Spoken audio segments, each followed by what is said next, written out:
Here with Lisa at Chico, and we're going to do an iPhone 7 unboxing. We're going to show you what this phone comes with, what it looks like. Lisa, why don't you take it away? Sure. So we have the iPhone 7 and the iPhone 7 Plus here, the larger model. And just to get started, we'll take a look at what comes in the box with the iPhone 7.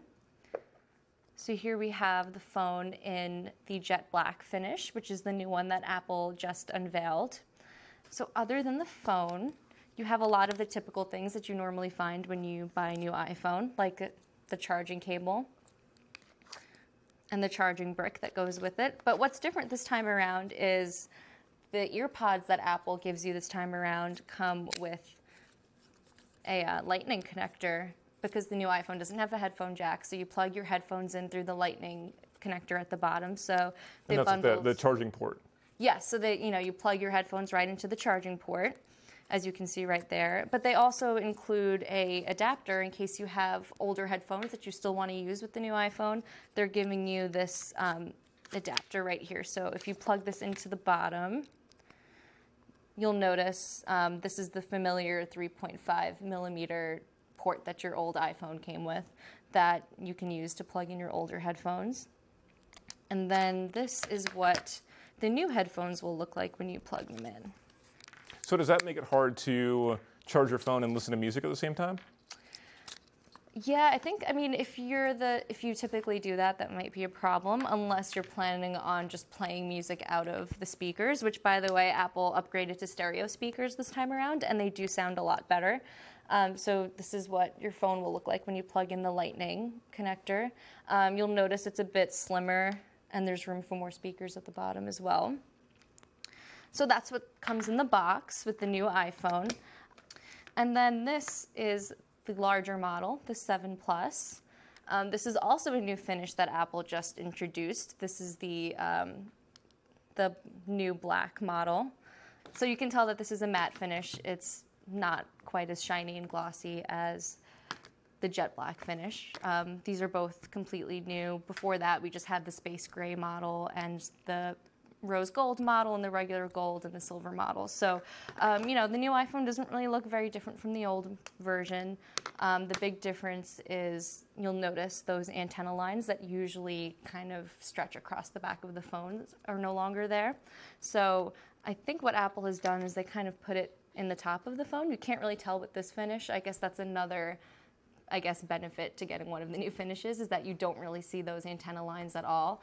If you look at pictures of the rose gold or the gold ones, you'll kind of see this white band stretch across the top. So yeah, that's what's in the box, and that's the new finishes. Yeah, and the other thing that I noticed about the iPhone 7 Plus that's different is it looks like there's two lenses back there. Yes, so that's the other big thing, is Apple put two lenses on the larger model. The first one is a wide-angle lens, so that's the standard lens that you have on a normal smartphone, and it's the same one that this model has. But the second one is a telephoto lens, which makes it easier to zoom in and get high-quality shots. So I guess the thinking there is that if you are really far away and you want to zoom in, you'll zoom and then it'll switch to the telephoto lens. That'll be doing most of the work. It'll eliminate some of that blurriness and that noise that you get when you try to zoom in really close. Yeah, and then Apple's also talking about that like portraiture mode effect that they're going to introduce, like a software update later, right? Yeah, so that won't be out yet. It's coming later this year, but it essentially lets you take advantage of the two cameras on this to blur things in the background and make whatever's in the foreground look a little bit sharper. So if you're doing a portrait and you want it to focus on the subject really sharply and then have whatever's in the background slightly blurred, slightly out of focus, this should enable you to do that. We'll find out later this year when it comes out. Totally. So it sounds like, if you're like a mobile photographer, if you're really serious about taking pictures about photography, you probably want the Plus. Yeah, definitely. I mean, that's what it sounds like, at least. The other benefit that both phones get is there's 4 LEDs instead of 2. So if you're taking pictures in a dark location, you should be able to have more flash there at your disposal to help brighten up the image. And Apple also mentioned that there is a flicker sensor in the device that reads the type of lighting in every room. So if I'm taking a picture of you right now, it'll know the light temperature and kind of adjust for that so that, skin tones and colors don't come out strange or washed out or anything like that. Yeah, totally. And then you've got the AirPods, they're called? Yes. So these are the new Bluetooth headphones that Apple will soon start selling. You can tell that they look a lot like the EarPods, which are the wired versions here. But you'll notice there's no wire, obviously. So what these do is as soon as you put them in your ears, they have sensors that detect when you put them in your ears and when you take them out. So they'll be able to play music and pause music without you having to reach for your phone and do it. So if you're on your morning commute or something, you should be able to pop these in and music will start playing right away. Right, and they've kind of done that because like the headphone jack's gone, so they're sort of pushing people to go for like the wireless headphones. Right. Although those are kind of on the expensive side compared to like normal headphones, right? Yeah, these are $159, so they're a little pricey for some people. But yeah, the case is interesting too because it charges them, so you don't have to worry about plugging them in when you get home. You'll eventually have to charge this, which is why there's a little port at the bottom. But yeah, if you toss these in your bag, they should charge on their own. Yeah, and they've got Siri as well, right?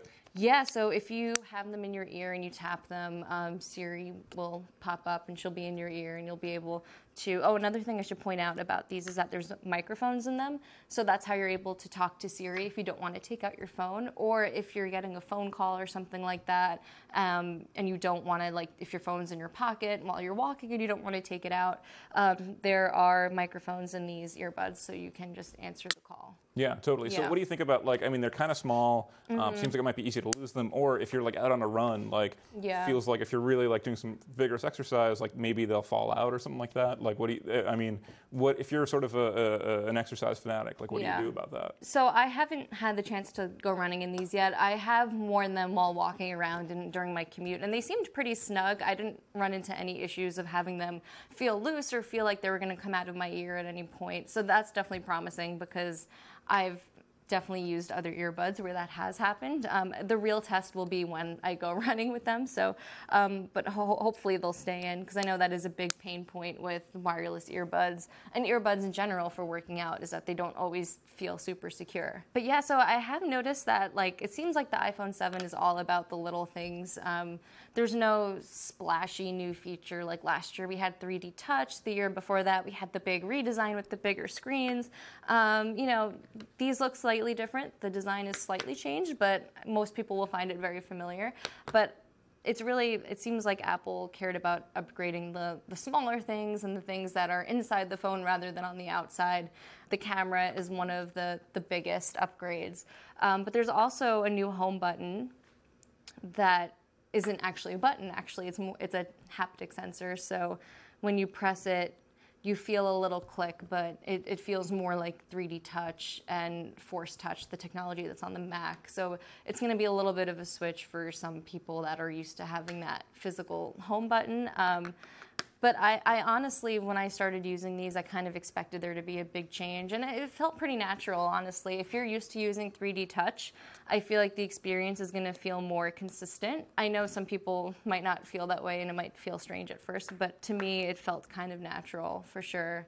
And you can also control how noticeable you want that feedback to be in the settings menu as well. So if you feel like you miss having that button press, you can kind of put it on the highest setting or something. So if I've got the latest iPhone before this one, the iPhone 6S, do you think I should upgrade or do you think I should hold off and see what, say, the 7S might have in store? I honestly think if you have the 6S, the experience isn't going to feel too different from what you're already doing. So I haven't gotten a solid feel for what the battery life is going to be like yet. But if the battery life is a lot longer, that could be a selling point for some people.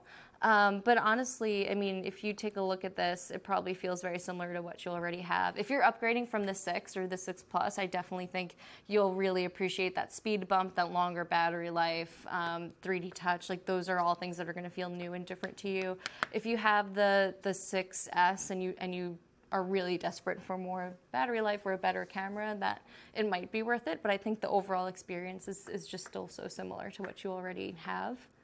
So if I want the new iPhone 7, when can I order it? So it's been available for order since September 9th, but it'll officially launch on September 16th. Got it.